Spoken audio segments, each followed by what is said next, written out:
I am down for more transparency on unidentified aerial phenomenon or unidentified flying objects because if there is like anything new and weird we could actually find out, like why not let the public know about it? I know there's Project Blue Book that the United States did where they were trying to find what UFOs were. Now they had the most recent congressional hearing about UAPs. They have a public investigation of UAPs and a more confidential investigation of UAPs. They've shown a lot of various weird objects, which so far there is still no hint that it's aliens from outer space that is creating these objects, but if that is the case, it would be awesome to actually know because it would be downright groundbreaking to know that there are actually intelligent species coming to Earth and bringing about, whatever technology that they have. It would, be able to advance humanity tenfold, maybe a thousandfold, or even more, being able to use their technology and advance what knowledge that humans have. Besides the fact that we would learn that humans aren't the only intelligent species in the galaxy or the universe. Some lawmakers have called for the declassifying and release of government information about UFOs. But this push for more government transparency remains an uphill battle. So joining me now is Republican Congressman Tim Burchett of Tennessee. He's one of Capitol Hill's louder voices for increased government transparency around UFOs. And Garrett Graff. He's author of a brand new book, UFO, the inside story of the U.S. government's search for alien life here and out there. Welcome to both of you. Garrett, let me start with you. You spent a couple of years researching the government's history with UFOs, something the congressman's been trying to get the government to be more transparent about. So let me start with you. What is one thing you've learned about UFOs that the public doesn't know about? Well, I think there are a couple of things that stand out for me right at the top here. The first, as you covered in some of the previous segment, that there is something real here. There are things out there in our airspace that we do not understand what they are, and that those could represent exquisite new adversary technology, but they could also represent science that we don't understand, atmospheric, meteorological, and astronomical science that we don't yet understand. And Yeah, that is true. There is a lot of meteorological phenomenon that we still don't understand, and some of it may seem like UFOs or UAPs when people like claim they see like various cloud formations and think it's like uh, aliens disguised as clouds or whatever, or ball lightning, which we kind of have figured out what it was, and various other things. Um, and then on the technological side, yeah, um, there could be uh, our government is probably creating various technologies that are hidden as, black book projects that they don't want to talk about until, you know, it's of not importance to them to let the public know. Like the stealth fighter jets that they created, that are in the shape of triangular objects and that make very little sound and kind of look like they hover when they're going at a slower speed.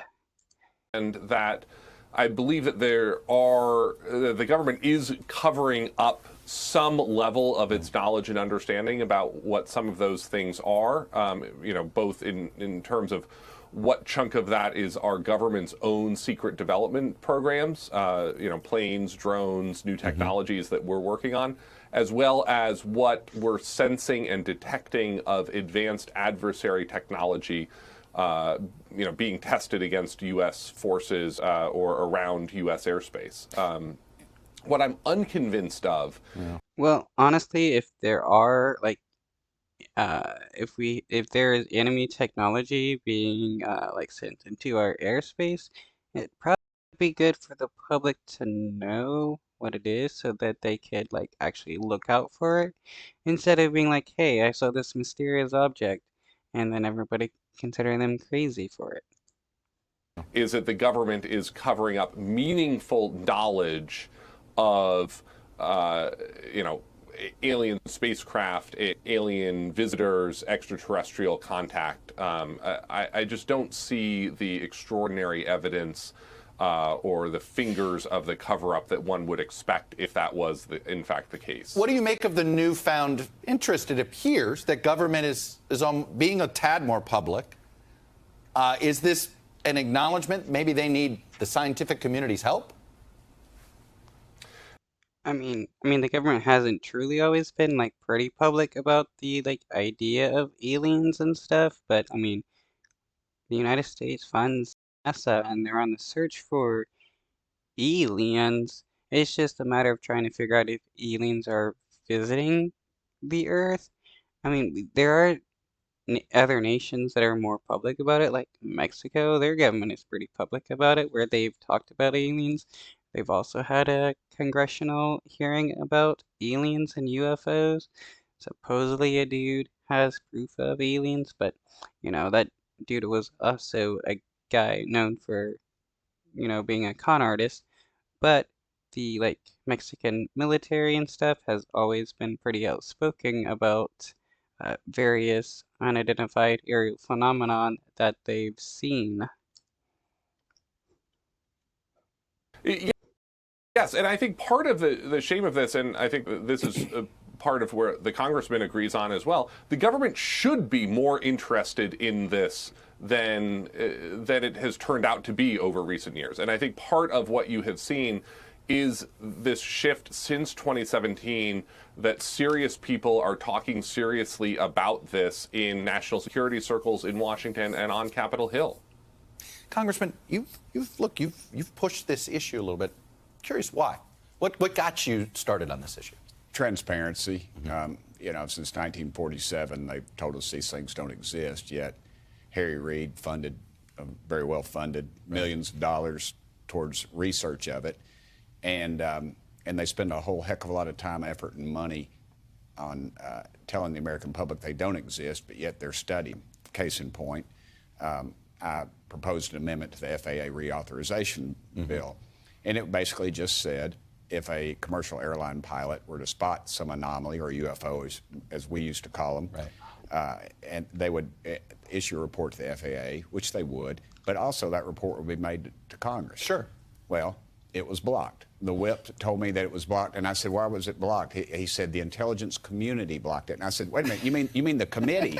And he said, "No, the community." What does that mean? Because Okay, for the most part, the obvious reason why they would deny like any existence of UFOs or would not care about when people were to uh, say anything about UFOs, like pilots and military, because these were black book projects that they were working on, like the stealth fighter jet and various other projects. And since they didn't want the public to know or the enemy nations to know, they would either dismiss it as nothing or let the public claim it was aliens and stuff so that people would um, be considered crazy for claiming UFOs exist. there's a look. I've been in Yeah. Washington a long time, and probably too long. Some people might say, but No. I would. You're still a young man. There's a part of me that says, well, this is just what the intel community, even if they don't know something, they're afraid of admitting what they don't know. How much of this stonewall is that, do you think? I think there's quite a bit of arrogance, but there's also a compartmentalization. You got to realize I'm from Knoxville. Oak Ridge National Lab backs up to my back door. Right. You're well aware Damn, this dude is from Tennessee.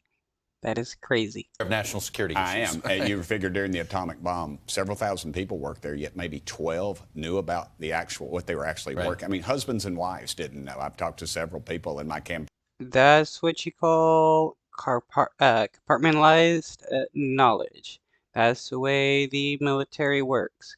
Those who know have the ranking and status to know, And if you're just a low-level worker, well, you will just get the information that they want to give you in order to do your part in the system, because low-level workers are just cogs of the military, and you're only privy to know what they want to tell you, so you're a good enough tool. Painting, knocking on doors. Yeah. You know, they tell you that they didn't know that their wife was working on the fuse and they were working on an electrical component of the bomb. But you fast forward now, we have these committees. We had Intelligence Committee had their first open committee last year on this issue. And they brought in 2 people that were supposed to be overseeing it, I guess, for the Pentagon. Those guys couldn't even spell UFO. I mean, they had no knowledge, and it's just infuriating to me. We're spending billions of dollars. We give the Pentagon billions of dollars. They cannot account for 50% of their assets. And what do? We rewarded them with, I think, 20 or 40 billion new dollars this year. Let me ask you this. You've said that this is a worldwide phenomenon, and we know there are multiple militaries. What would an international investigation look like on this? How could because it certainly would help the scientific community. I think so.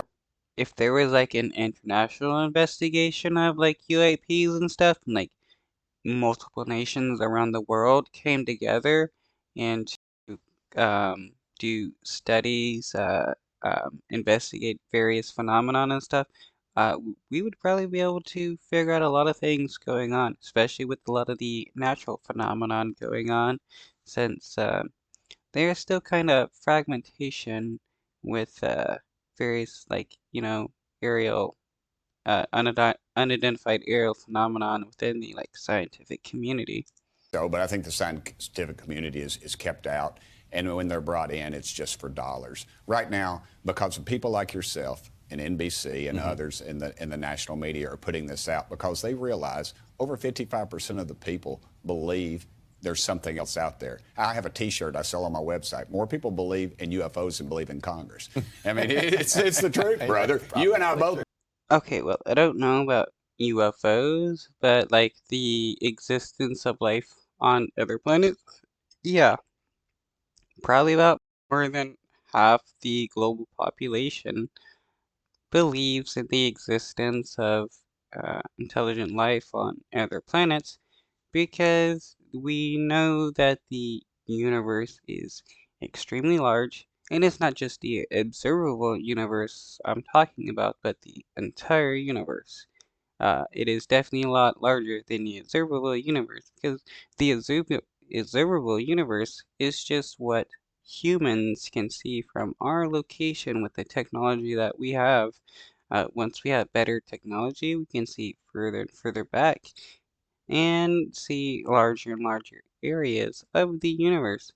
Um, there's bound to be 2, 3, 4, maybe 10, 20 other intelligent species in our universe, maybe even more than that.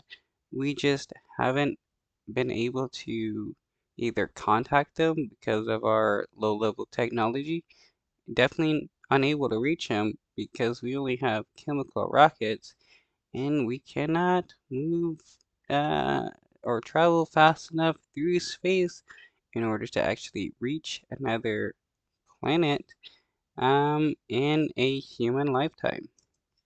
Know it, and that's why they don't come to Washington, because there's no intelligent life down here. But it's just It's a good if line. it doesn't exist, then why do they keep spending the money to tell us? And is it Russia? I don't think so. They wouldn't be bogged down in Ukraine. If it's China, they'd own us even more. And if it's us, why have we had 14 documented near misses with $50 million aircraft and some of the best trained pilots in the world? Garrett, have you uncovered, who are the world's leading experts at trying to provide some explanations to what folks are seeing?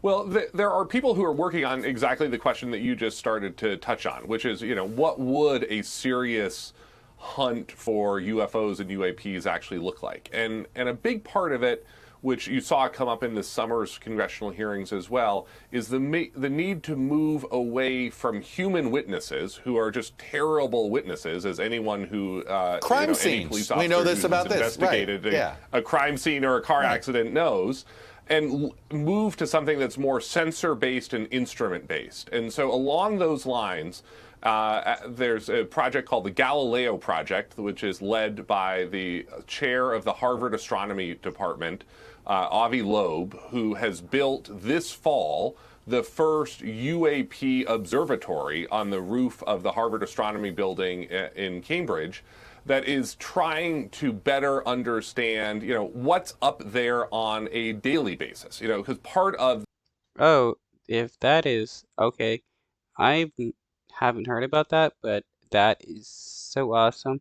Yeah, we definitely need more people to start studying like more UAPs and stuff so that we definitely will have a better understanding of what's going on because we don't just need like the federal government doing investigation on this, but if we have several groups doing investigation on this, we can definitely like compile a bunch of information a lot faster and get a better understanding of what is going on. the challenge of identifying what's anomalous is understanding better what is normal. And we don't even have a particularly good baseline of understanding what's up in the sky on a normal basis, which you saw in this winter's Chinese spy balloon flap, where, it turns out if you set the NORAD radars slightly differently, we start turning up a lot of weather balloons that we panic and then send up the world's most advanced fighter to shoot down with a $250,000 missile, something that turns out to be a weather balloon from the Northern Illinois Balloon Brigade Meteorology Club. Garrett, Well, yeah, that's why NORAD filters out various objects that they know aren't actually a threat to the United States.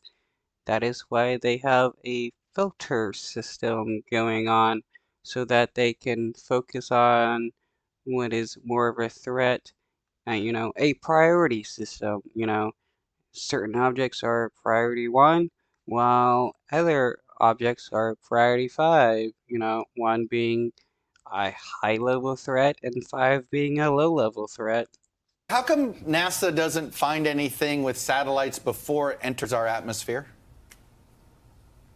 Well, so some of this is also, part of what is fascinating about the science of this is extraterrestrial craft could be passing all around us all of the time, and we don't have the technology adequate to notice that effectively any civilization that would have mastered interstellar travel would probably be moving at a fraction of the speed of light.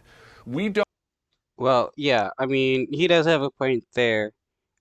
If there are aliens coming to visit Earth, okay, let's say there are aliens visiting Earth for whatever reason, maybe research or exploration or whatever. Yeah, if they do have the technology to travel from, you know, 10, 20, 30 light years away, which, 1 light year is a pretty large distance. Humans still can't travel 1 light year in a decent length of time without having some problem.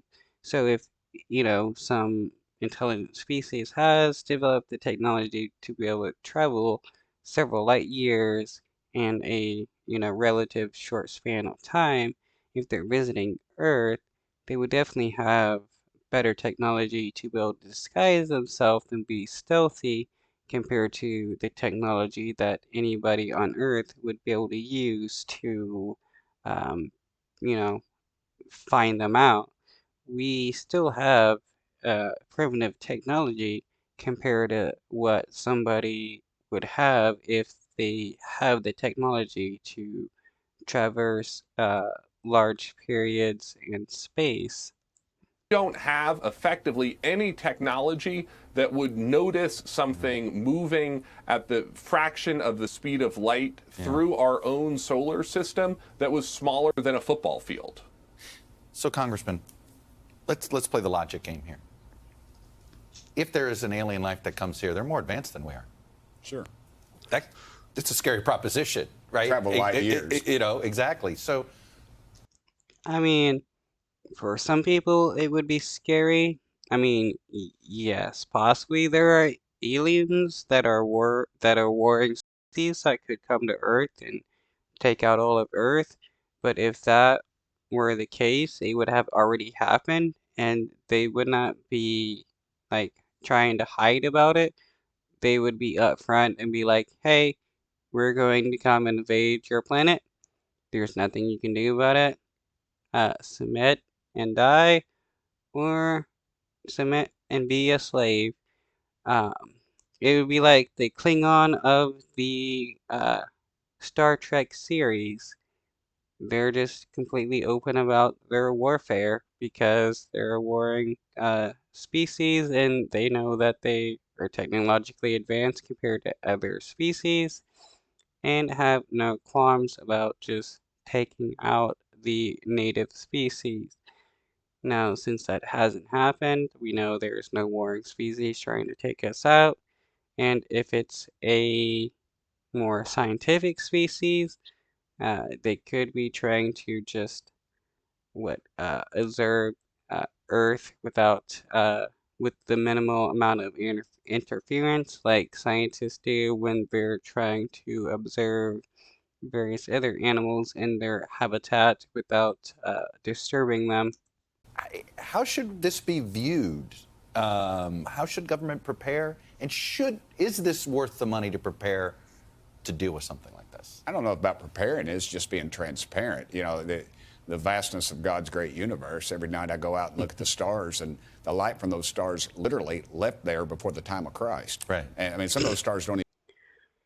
Oh, am I surprised that he has to bring up like God and stuff? I mean, this dude is a representative from Tennessee. Like, I'm surprised he's not a dude that's like, yeah, aliens are demons. We gotta fight against them with Christ as our, warrior, God, savior, whatever.